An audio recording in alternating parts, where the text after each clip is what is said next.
Hello students, welcome to MKLCC educational group. स्वागत है आपके अपने यूट्यूब चैनल MKLCC ग्रुप पर। अगर आप 12th एग्जाम की तैयारी कर रहे हैं तो प्रतिदिन आप लोगों के लिए दोपहर 12 बजे सभी सब्जेक्ट से महत्वपूर्ण ऑब्जेक्टिव प्रश्न का लाइव क्लास दिया जा रहा है। इसलिए आप लोग अभी तक हमारे इस यूट्यूब चैनल से नहीं जुड़े हैं तो वीडियो के नीचे लाल बटन दबाकर चैनल को सब्सक्राइब कर दें और बगल में जो बेल आइकन है उसे भी बजा दें ताकि आप तक लाइव क्लास की नोटिफिकेशन पहुंच सके। और आज हम लोग 100 मार्क्स हिंदी, ध्यान देंगे, आज हम लोग 100 मार्क्स हिंदी का पार्ट 3 देखने वाले हैं। 100 मार्क्स हिंदी का पार्ट 3 देखेंगे जो साइंस, आर्ट्स एवं कॉमर्स सभी के लिए समान है। ध्यान देंगे दोस्तों, आज का क्लास साइंस, आर्ट्स एवं कॉमर्स सभी के लिए समान है जो 100 मार्क्स हिंदी का है। और ध्यान देंगे जो 100 मार्क्स हिंदी का, इसमें हम आज चैप्टर नंबर 4 देखेंगे जिसमें जो शीर्षक चैप्टर 4 के शीर्षक है अर्धनारीश्वर, जिससे महत्वपूर्ण ऑब्जेक्टिव प्रश्न देखेंगे। तो यह क्लास शुरू करने से पहले आप लोग इस वीडियो को लाइक कर दें और ध्यान देंगे यह क्लास लाइव चल रहा है, इसलिए वीडियो के नीचे एक लाइव चैट का ऑप्शन मिलेगा, उस चैट से जुड़ जाएं और हमारे बताने से पहले किसी भी प्रश्न का उत्तर आपको मालूम रहे तो उसका उत्तर जरूर दें। इस तरह से आपका एक ऑनलाइन टेस्ट हो जाएगा। आप मान के चलें कि आपका यह प्रश्न बोर्ड एग्जाम में आए हैं और आप उत्तर दे रहे हैं, इसलिए आप लोग जरूर उत्तर दें जिस भी प्रश्न का उत्तर मालूम रहे। तो चलिए क्वेश्चन नंबर 1 की ओर चलते हैं। क्वेश्चन 1 कहता है अर्धनारीश्वर शीर्षक निबंध के निबंधकार का नाम बताइए। अर्धनारीश्वर शीर्षक निबंध के निबंधकार का नाम बताइए। तो जल्दी से इस प्रश्न का उत्तर देंगे कि अर्धनारीश्वर शीर्षक निबंध के निबंधकार कौन थे। जल्दी से इस प्रश्न का उत्तर देंगे चैट में। और ध्यान देंगे प्रतिदिन दोपहर 12 बजे आप लोग की क्लास चलती है लाइव, और अगर आप किसी कारणवश छोड़ देते हैं तो बाद में भी इस क्लास को देख सकते हैं, बशर्ते आपको लाइव चैट का ऑप्शन नहीं मिलेगा, फिर आप कमेंट में उत्तर देंगे। तो चलिए इस प्रश्न का सभी लोग जवाब देंगे कि अर्धनारीश्वर शीर्षक निबंध के निबंधकार का नाम क्या था। बहुत बढ़िया, तो याद रखेंगे रामधारी सिंह दिनकर। रामधारी सिंह दिनकर अर्धनारीश्वर शीर्षक निबंध के निबंधकार थे, इसलिए इस प्रश्न का सही उत्तर हो जाएगा ऑप्शन ए। अगर आपसे एग्जाम में पूछे, बोर्ड एग्जाम में पूछे यह प्रश्न कि अर्धनारीश्वर शीर्षक निबंध के निबंधकार कौन थे तो आप बताइएगा कि रामधारी सिंह दिनकर। चलिए नेक्स्ट क्वेश्चन, और जल्दी से इस क्लास को शेयर कर दे दोस्तों में कि ज़्यादा से ज़्यादा दोस्त लोग जुड़ सके, उन्हें भी मालूम चल सके कि प्रतिदिन दोपहर 12 बजे इंटरमीडिएट एग्जाम के लिए लाइव क्लास चलती है। तो नेक्स्ट क्वेश्चन कहता है रामधारी सिंह दिनकर का जन्म कब हुआ था। रामधारी सिंह दिनकर का जन्म कब हुआ था। जल्दी से इस प्रश्न का उत्तर देंगे। अगर आप लोग बुक से घर पे स्टडी किए हैं तो इस प्रश्न का सही उत्तर देंगे। और लैंग्वेज सब्जेक्ट में ये सभी क्वेश्चन बहुत ही महत्वपूर्ण होते हैं। जिस पाठ के लेखक, निबंधकार जो भी हो वो जरूरी है, और किस पाठ के कौन लेखक है, कौन निबंधकार हैं, तो ये आप जरूर याद कर लें। तो जल्दी से बताएं रामधारी सिंह दिनकर का जन्म कब हुआ था। बहुत बढ़िया, सभी लोग, जितने भी लोग दे रहे हैं, जितने भी लोग क्लास कर रहे हैं, सभी लोग उत्तर देंगे कि रामधारी सिंह दिनकर का जन्म कब हुआ था। चलिए बहुत बढ़िया, तो याद रखेंगे रामधारी सिंह दिनकर का जन्म 23 सितंबर 1908 ईस्वी को हुआ था। कब, ध्यान देंगे दोस्तों, 23 सितंबर 1908 ईस्वी को रामधारी सिंह दिनकर की जन्म हुई थी। तो इसलिए इस प्रश्न का सही उत्तर हो जाएगा ऑप्शन बी। चलिए नेक्स्ट क्वेश्चन। नेक्स्ट क्वेश्चन कहता है रामधारी सिंह दिनकर का निधन कब हुआ। ये प्रश्न बहुत ही महत्वपूर्ण होते हैं। मृत्यु, जन्म और लेखक कौन है, ये 3-4 प्रश्न हर एक चैप्टर से आपको महत्वपूर्ण है, ये जरूर याद कर ले और एग्जाम में ये पूछते ही हैं। तो इस प्रश्न का उत्तर देंगे कि रामधारी सिंह दिनकर का निधन कब हुआ था। सभी लोग उत्तर देंगे क्योंकि बहुत ही आसान सवाल है। चैप्टर जैसे ही पढ़ेंगे उसमें ये सब डाटा मिल जाते हैं। और अगर आपके पास बुक नहीं है तो हमारे चैनल में जाकर वीडियो बना हुआ है कि किस तरह से कक्षा 1 से लेकर कक्षा 12 तक की सभी एनसीईआरटी बुक को हिंदी एवं अंग्रेजी माध्यम में कैसे अपने मोबाइल में डाउनलोड करें। आप उस विधि से डाउनलोड कर परमानेंट के लिए अपने मोबाइल में रख सकते हैं। तो उसे जरूर देख लें क्लास के अंत में, अगर आपके पास बुक नहीं है तो क्वेश्चन कहता था रामधारी सिंह दिनकर का निधन कब हुआ था।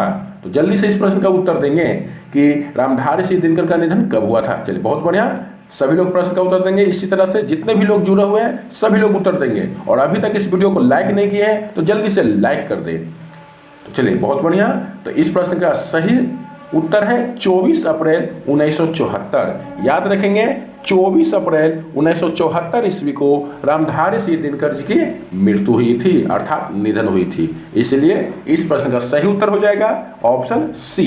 चलिए नेक्स्ट क्वेश्चन कहता है रामधारी सिंह दिनकर का जन्म कहाँ हुआ था, कब और कहाँ। ध्यान देंगे पिछले प्रश्न में कब था दोस्तों, अब है कहाँ। तो ये सभी क्वेश्चन बहुत ही महत्वपूर्ण ही होते हैं। तो कह रहा है रामधारी सिंह दिनकर का जन्म कहाँ हुआ था। जल्दी से इस प्रश्न का उत्तर देंगे कि रामधारी सिंह दिनकर का जन्म कहाँ हुआ था।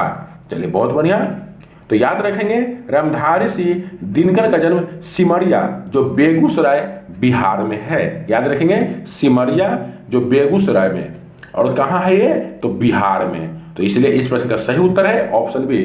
ध्यान देंगे दोस्तों, जितने भी क्लास होते हैं उसमें महत्वपूर्ण जो क्वेश्चन होते हैं बहुत ही वीवीआई, बहुत ही इंपॉर्टेंट और रिपीटेड क्वेश्चन होते हैं जो बार बार एग्जाम में पूछे जाते हैं। तो अगर आप चाहते हैं सभी क्वेश्चन को नोट्स करना है तो हमारे व्हाट्सएप ग्रुप या टेलीग्राम ग्रुप में जुड़ जाएं, उससे आप सभी क्लास के पीडीएफ को डाउनलोड कर सकते हैं। जुड़ने के लिए वीडियो के डिस्क्रिप्शन में नीचे एक डिस्क्रिप्शन रहता है, उसमें लिंक दिया हुआ है, उससे आप जुड़ सकते हैं। तो चलिए इस प्रश्न का सही उत्तर था ऑप्शन बी सिमरिया बेगूसराय जो कहाँ है, बिहार में। नेक्स्ट क्वेश्चन नंबर 5 कहता है रामधारी सिंह दिनकर की काव्य कृति कौन नहीं है। अर्थात आपसे पूछ रहा है दोस्तों कि रामधारी सिंह दिनकर की काव्य कृति कौन नहीं है, अर्थात ये चारों ऑप्शन में से कौन रामधारी सिंह दिनकर की काव्य कृति नहीं है, उनकी रचना नहीं है। जल्दी से इस प्रश्न का उत्तर देंगे कि रामधारी सिंह दिनकर की काव्य कृति कौन नहीं है।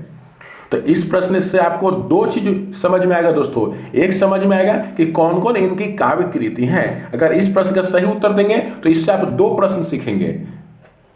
तो चलिए बहुत बढ़िया, इसी तरह से सभी लोग जवाब देंगे। तो याद रखेंगे रामधारी सिंह दिनकर की काव्य कृति कौन नहीं है, तो यह ऑप्शन ए साकेत यशोधरा, ये काव्य कृति रामधारी सिंह दिनकर की नहीं है। तो दोस्तों यहां से आप लोग को यह सीखने को मिलेगा कि प्रणभंग, रेणुका, हुंकार, रसवंती, कुरुक्षेत्र, रसिमरथी, कोमलता, कविश, हारे को हरिनाम, नीलकसम, उर्वशी, परशुराम की प्रतीक्षा, ये सभी रामधारी सिंह दिनकर की काव्य कृति है। अगर आपसे एग्जाम में पूछ दे कि रामधारी सिंह दिनकर की कौन काव्य कृति है, तो ये सभी में से अगर कोई रहे तो उसे आप टिक करके आ जाए। और इसलिए इस प्रश्न से आप दो चीज सीख रहे हैं दोस्तों, कौन नहीं है, तो साकेत यशोधरा रामधारी सिंह दिनकर की काव्य कृति नहीं है। चलिए नेक्स्ट क्वेश्चन। और दोस्तों अगर यह क्लास आपको अच्छा लग रहा है तो इस वीडियो को लाइक करें और दोस्तों में ज़्यादा से ज़्यादा शेयर करें। और अंत में दोस्तों कमेंट में जरूर लिखें कि आप लोगों को कितने प्रश्न का उत्तर पहले से मालूम था। तो चलिए नेक्स्ट क्वेश्चन कहता है रामधारी सिंह दिनकर की गद्य कृतियां कौन नहीं है। दोस्तों वो काव्य कृति पूछ रहा था, अब गद्य कृति, कहानी, निबंध, ये सभी। तो रामधारी सिंह दिनकर की गद्य कृतियां कौन नहीं है। जल्दी से इस प्रश्न का उत्तर देंगे कि कौन गद्य कृतियां रामधारी सिंह दिनकर जी की नहीं है। पिछले प्रश्न में काव्य कृति था, इस प्रश्न में गद्य कृतियां हैं। तो जल्दी से इस प्रश्न का सही उत्तर देंगे। और जितने भी लोग चैनल को सब्सक्राइब नहीं किए हैं तो जल्दी से लाल बटन दबाकर चैनल को सब्सक्राइब कर दें, क्योंकि आपके ये अपने यूट्यूब चैनल MKLCC ग्रुप पर मैट्रिक एवं इंटर की एग्जाम की तैयारी के लिए लाइव क्लास प्रतिदिन हो रही है, इसलिए चैनल को जरूर सब्सक्राइब कर लें। तो बहुत बढ़िया, इसी तरह से मेहनत करते रहें। तो याद रखेंगे रामधारी सिंह दिनकर जी की गद्य कृतियां कौन नहीं है, तो आषाढ़ का एक दिन, आषाढ़ का एक दिन है जो रामधारी सिंह दिनकर की गद्य कृति नहीं है। तो दोस्तों यहां से आप यह सीखने को मिलेगा कि मिट्टी की ओर, क्या दोस्तों, मिट्टी की ओर, अर्धनारीश्वर जिससे हम लोग महत्वपूर्ण ऑब्जेक्टिव देख रहे हैं, संस्कृति के 4 अध्याय, ये सभी रामधारी सिंह दिनकर की गद्य कृति हैं। फिर काव्य की भूमिका, शुद्ध कविता की खोज, ये सभी भी रामधारी सिंह दिनकर की प्रमुख गद्य कृतियां हैं। वट पीपल, दिनकर की डायरी, ये भी रामधारी सिंह दिनकर की गद्य कृतियां हैं। तो कौन नहीं था दोस्तों, तो आषाढ़ का एक दिन। तो इसलिए इस प्रश्न का सही उत्तर था ऑप्शन बी। चलिए नेक्स्ट क्वेश्चन, सभी क्वेश्चन का उत्तर आप लोग जरूर याद कर ले, आपको एग्जाम में बहुत ही लाभदायक होगा, बहुत ही फायदेमंद साबित होगा। और साथ साथ आप नोट्स भी कॉपी में करते चले, क्लास के अंत में आप सभी क्वेश्चन को नोट कर ले, एक जगह संग्रह कर ले। चलिए नेक्स्ट क्वेश्चन है, दिनकर को, अर्थात दोस्तों रामधारी सिंह दिनकर, शॉर्ट में दिनकर जी कर, तो दिनकर को किस गद्य पुस्तक पर साहित्य अकादमिक पुरस्कार मिला था? ध्यान देंगे दोस्तों, रामधारी सिंह दिनकर जी को साहित्य अकादमिक पुरस्कार भी मिला था। तो किस गद्य पुस्तक के, याद रखें, किस गद्य पुस्तक पर रामधारी सिंह दिनकर जी को साहित्य अकादमिक पुरस्कार मिला था? जल्दी से इस प्रश्न का उत्तर देंगे। बहुत ही बढ़िया सवाल है, बहुत ही बढ़िया, बहुत ही इंपॉर्टेंट क्वेश्चन है कि किस गद्य पुस्तक पर साहित्य अकादमिक पुरस्कार मिला था रामधारी सिंह दिनकर जी को? जल्दी से इस प्रश्न का उत्तर देंगे। बहुत बढ़िया, चलिए इसी तरह से मेहनत करते रहें दोस्तों, आप लोग बहुत अच्छे मार्क्स से पास होंगे। इसी तरह से अगर मेहनत करते रहें, थोड़ा और मेहनत करने की जरूरत है। सभी लोग आप उत्तर देंगे हमारे बताने से पहले। कुछ लोगों का कमेंट आ रहा है कि सर क्वेश्चन आते ही आंसर देते हैं, तो हमारे लिए बहुत खुशी की बात है कि क्वेश्चन आते के साथ ही आप लोग उत्तर देते हैं, इतने तेज हैं। इसी तरह से हर एक क्लास में आप लोग दें, हम खुश होते हैं कि आप लोग क्वेश्चन आते के साथ उत्तर दे देते हैं, हमारे बताने से पहले ही उत्तर देते हैं। बहुत बढ़िया बात है कि आप लोगों को क्वेश्चन का उत्तर याद है। तो चलिए, दिनकर को किस गद्य पुस्तक पर साहित्य अकादमिक पुरस्कार मिला था? तो याद रखेंगे संस्कृति के 4 अध्याय, संस्कृति के 4 अध्याय गद्य पुस्तक पर साहित्य अकादमिक पुरस्कार मिला था। इसलिए इस प्रश्न का सही उत्तर है ऑप्शन बी। चलिए इस प्रश्न का सही उत्तर हो जाएगा ऑप्शन बी। नेक्स्ट क्वेश्चन की ओर बढ़ते हैं। नेक्स्ट क्वेश्चन कहता है, दिनकर को किस काव्य पुस्तक पर भारतीय ज्ञानपीठ पुरस्कार मिला था? ध्यान देंगे दोस्तों, कितने महान थे रामधारी सिंह दिनकर जी, इन्हें साहित्य अकादमिक पुरस्कार भी मिला था और भारतीय ज्ञानपीठ पुरस्कार भी मिला था। तो किस काव्य पुस्तक पर, किस काव्य पुस्तक पर भारतीय ज्ञानपीठ पुरस्कार मिला था? जल्दी से इस प्रश्न का उत्तर देंगे कि रामधारी सिंह दिनकर जी को किस काव्य पुस्तक पर भारतीय ज्ञानपीठ पुरस्कार मिला था? चलिए बहुत बढ़िया, इसी तरह से सभी लोग उत्तर दें और बहुत फास्ट, इसी तरह से आप लोग फास्ट रहें और एग्जाम में भी कॉन्फिडेंस से सही सही बनाकर आए। दोस्तों हमारी ओर से पूरी शुभकामनाएं हैं, आप लोग अच्छे मार्क्स से पास हों। तो चलिए इस प्रश्न का सही उत्तर है दोस्तों ऑप्शन डी, उर्वशी। उर्वशी काव्य पुस्तक पर भारतीय ज्ञानपीठ पुरस्कार रामधारी सिंह दिनकर जी को मिला था, इसलिए इस प्रश्न का सही उत्तर है ऑप्शन डी। चलिए नेक्स्ट क्वेश्चन की ओर बढ़ते हैं। नेक्स्ट क्वेश्चन है, दिनकर को कौन सा पुरस्कार मिला था? देख सकते हैं दोस्तों कितने पुरस्कार रामधारी सिंह दिनकर जी को मिला था। तो ये सभी चारों में से कौन सा पुरस्कार रामधारी सिंह दिनकर को मिला था? पद्म भूषण, पद्म विभूषण, पद्मश्री, पद्म, ये सभी पुरस्कार में से कौन सा पुरस्कार रामधारी सिंह दिनकर जी को मिला था? जल्दी से इस प्रश्न का उत्तर देंगे। और दोस्तों गलती होने से मत डरें, गलती से तो ही सीखेंगे, प्रयास तो कीजिए, प्रयास करने वाले कभी भी असफल नहीं होते हैं, इसलिए आप लोग प्रयास जरूर करें। और अगर यह क्लास आपको अच्छा लग रहा है तो वीडियो को लाइक करें और दोस्तों में ज़्यादा से ज़्यादा शेयर करें, ताकि सभी को मालूम चल सके कि प्रतिदिन दोपहर 12 बजे इंटरमीडिएट एग्जाम के लिए लाइव क्लास हो रही है। और अगर आप लोग का सपोर्ट और भी मिला और भी रहा तो जल्द ही सब्जेक्टिव का भी क्लास शुरू करेंगे। तो जल्दी से इस प्रश्न का उत्तर देंगे। बहुत बढ़िया, तो याद रखेंगे रामधारी सिंह दिनकर जी को इनमें से कौन सा पुरस्कार मिला था? तो पद्म भूषण। याद रखेंगे पद्म भूषण, इसलिए इस प्रश्न का सही उत्तर है ऑप्शन ए। चलिए नेक्स्ट क्वेश्चन की ओर बढ़ते हैं। नेक्स्ट क्वेश्चन कहता है दिनकर की कविता का कौन सा गुण नहीं था? दिनकर की कविता का कौन सा गुण नहीं था? जल्दी से इस प्रश्न का उत्तर दे। चलिए बहुत बढ़िया, तो याद रखेंगे इस प्रश्न का सही उत्तर क्या हो जाएगा? मात्सर्यता। दिनकर जी की कविता का कौन सा गुण नहीं था? तो मात्सर्यता। इस प्रश्न का सही उत्तर है ऑप्शन बी। ओज गुण, पौरुष, प्रभावपूर्ण वाग्मिता, ये सभी गुण थे, मगर मात्सर्यता दिनकर जी की कविता का गुण नहीं था, इसलिए इस प्रश्न का सही उत्तर है ऑप्शन बी। चलिए नेक्स्ट क्वेश्चन, दिनकर किस युग के कवि थे? जल्दी से इस प्रश्न का उत्तर देंगे कि दिनकर किस युग के कवि थे। बहुत बढ़िया, तो इस प्रश्न का सही उत्तर हो जाएगा दोस्तों ऑप्शन सी, छायावादोत्तर युग। छायावादोत्तर युग के कवि थे कौन? रामधारी सिंह दिनकर, इसलिए इस प्रश्न का सही उत्तर है ऑप्शन सी। चलिए नेक्स्ट क्वेश्चन। नेक्स्ट क्वेश्चन कहता है अर्धनारीश्वर का क्या अर्थ है? दोस्तों इस अध्याय का शीर्षक का नाम भी था अर्धनारीश्वर, इसी से हम लोग महत्वपूर्ण ऑब्जेक्टिव प्रश्न देख रहे हैं। तो जल्दी से इस प्रश्न का उत्तर देंगे कि अर्धनारीश्वर का क्या अर्थ है। चलिए बहुत बढ़िया, तो याद रखेंगे अर्धनारीश्वर का क्या अर्थ होता है? तो अर्धनारीश्वर शंकर और पार्वती का काल्पित रूप है। क्या है दोस्तों?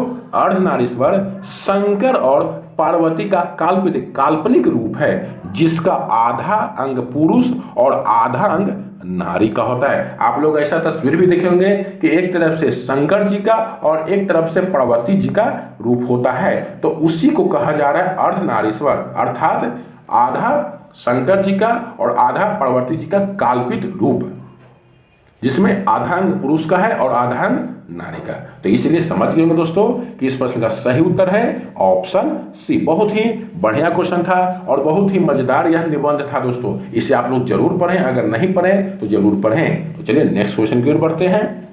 नेक्स्ट क्वेश्चन कहता है संसार में आज पुरुष और स्त्री क्या हैं? संसार में आज पुरुष और स्त्री क्या हैं? जल्दी से इस प्रश्न का उत्तर देंगे कि संसार में आज पुरुष और स्त्री क्या हैं। क्या सर्वत्र पुरुष और स्त्री हैं?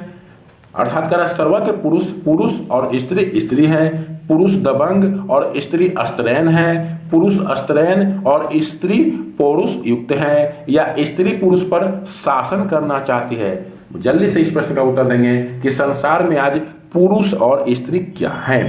बहुत बढ़िया, तो याद रखेंगे संसार में आज पुरुष सर्वत्र पुरुष, अर्थात जितने भी पुरुष हैं पुरुष और स्त्री हैं। ऐसा बात नहीं है कि पुरुष दबंग और स्त्री अस्त्रैन है।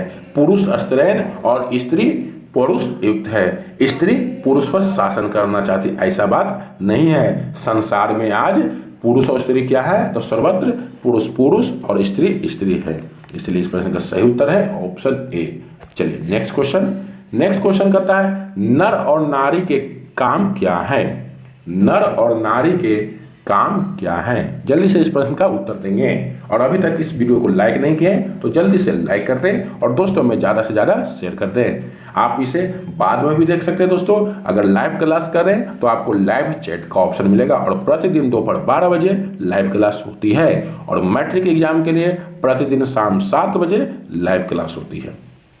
तो जल्दी से इस प्रश्न का उत्तर देंगे कि नर और नारी के क्या काम हैं। बहुत बढ़िया, तो याद रखेंगे नर और नारी के क्या काम है? तो नर कुदाल चलाने वाला बलशाली किसान, नर कुदाल चलाने वाला बलशाली किसान, और नारी का काम अछोड़ना पछोड़ना है, अर्थात घर में जो देखते हैं छोटा मोटा काम, खाना बनाना, ये सभी। तो कह रहा नर कुदाल चलाने वाला, जो खेत में कुदारी से आप करते बलशाली किसान, तो नर का ही काम हुआ और नारी का काम अछोड़ना पछोड़ना है। ऐसा बात नहीं है कि नर चाय बनाता है और नारी खाना पकाती है। नारी नौकरी करती है, नर खाना बनाता है। नारी नर हो गई, ये सब बात नहीं है। तो इस प्रश्न का सही उत्तर होगा ऑप्शन बी, नर कुदाल चलाने वाला बलशाली किसान और नारी का काम छोड़ना बछोड़ना है। चलिए नेक्स्ट क्वेश्चन, और आज का सेकंड लास्ट क्वेश्चन, लास्ट। तो कहता है कामिनी तो अपने साथ शांति लाती है। किस चीज का शांति लाती है? खाली जगह को भरे। कह रहा है कामिनी तो अपने साथ खाली स्थान का शांति लाती है। किस चीज का शांति लाती है कामिनी? जल्दी से इस प्रश्न का उत्तर देंगे कि कामिनी तो अपने साथ किसकी शांति लाती है। बहुत बढ़िया, तो याद रखेंगे कामिनी तो अपने साथ यामिनी की शांति लाती है। किसकी दोस्तों? यामिनी का शांति लाती है। इसलिए इस प्रश्न का सही उत्तर रहेगा ऑप्शन सी। और आज का लास्ट क्वेश्चन है, जिस पुरुष में नारीत्व नहीं है, जिस पुरुष में नारीत्व नहीं खाली स्थान है, क्या है? जल्दी से इस प्रश्न का उत्तर देंगे। और यह लास्ट क्वेश्चन है, इसलिए सभी लोग इस प्रश्न का उत्तर देंगे। जितने भी लोग जुड़े हुए हैं सभी लोग इस प्रश्न का सही उत्तर देंगे कि जिस पुरुष में नारीत्व नहीं वह क्या है। चलिए बहुत बढ़िया, तो याद रखेंगे जिस पुरुष में नारीत्व नहीं वे क्या हो जाएंगे दोस्तों। जल्दी से इस प्रश्न का आप लोग उत्तर दें, हम भी इंतजार कर रहे हैं। बहुत बढ़िया, तो जल्दी से बताएं कि जिस पुरुष में नारीत्व नहीं वह क्या है, तो वह अपूर्ण है। याद रखेंगे जिस पुरुष में नारीत्व नहीं वे अपूर्ण है। तो क्या हो जाएगा इस प्रश्न का सही उत्तर ऑप्शन बी। तो हम लोग आज पाठ 4 जिसके जो शीर्षक थे अर्थ नारीश्वर, इससे महत्वपूर्ण ऑब्जेक्टिव प्रश्न देखें। तो यह क्लास आपको अच्छा लगा तो इस वीडियो को लाइक कर दें और दोस्तों में ज़्यादा से ज़्यादा शेयर कर दें। और अभी तक चैनल को सब्सक्राइब नहीं किए हैं तो जो वीडियो के नीचे लाल बटन है उसे दबाकर चैनल को सब्सक्राइब कर दें, क्योंकि प्रतिदिन दोपहर 12 बजे आप लोगों के लिए इसी तरह से लाइव क्लास होती है। तो फिर मिलेंगे अगले दिन नेक्स्ट क्लास के साथ, तब तक के लिए धन्यवाद।